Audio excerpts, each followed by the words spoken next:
اس کائنات میں سب سے پہلے نافرمانی ابلیس نے کی۔ اس نے نافرمانی کا بیج بویا۔ اس سے پہلے نافرمانی کا کوئی تصور نہیں تھا۔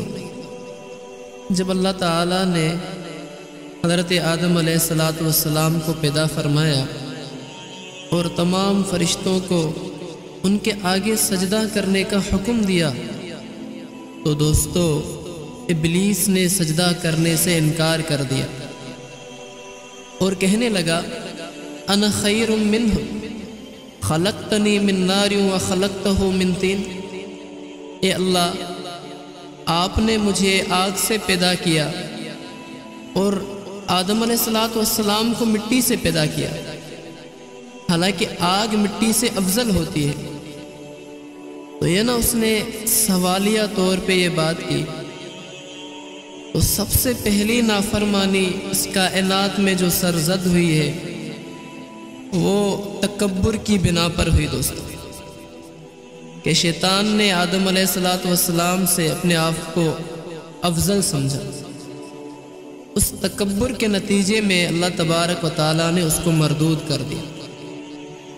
آج دنیا میں جتنی نافرمانیاں ہو رہی ہیں یہ ساری کی ساری نافرمانیاں تکبر کی بنا پر ہو رہی ہیں۔ جب دل میں تکبر پیدا ہو گیا تو ساری برائیاں جمع ہوں گی دوستو، اور یہ تکبر عقل کی بنا پر کیا جاتا ہے۔ انسان یہ سوچتا ہے کہ میں اچھا ہوں، تو اس اچھے ہونے میں ہی اب اس کو سب برے نظر آنے لگتے ہیں۔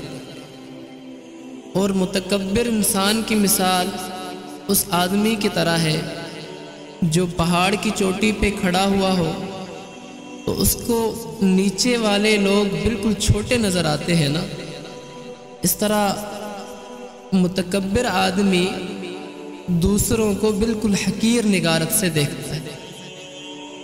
تو اللہ تبارک و تعالیٰ کے ہاں تکبر بالکل ناپسند ہے دوستو۔ یہ تکبر ہمیں ختم کرنا ہے۔ اسی تکبر کی وجہ سے اللہ تبارک و تعالیٰ نے اس شیطان کو مردود قرار دے دیا۔ بہرحال تکبر سارے گناہوں کی جڑ ہے۔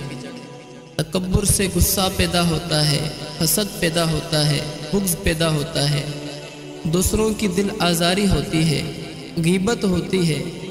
جب تک دل میں تواضع نہیں ہوگی اس وقت تک ان برائیوں سے نجات نہیں مل سکتی دوستو۔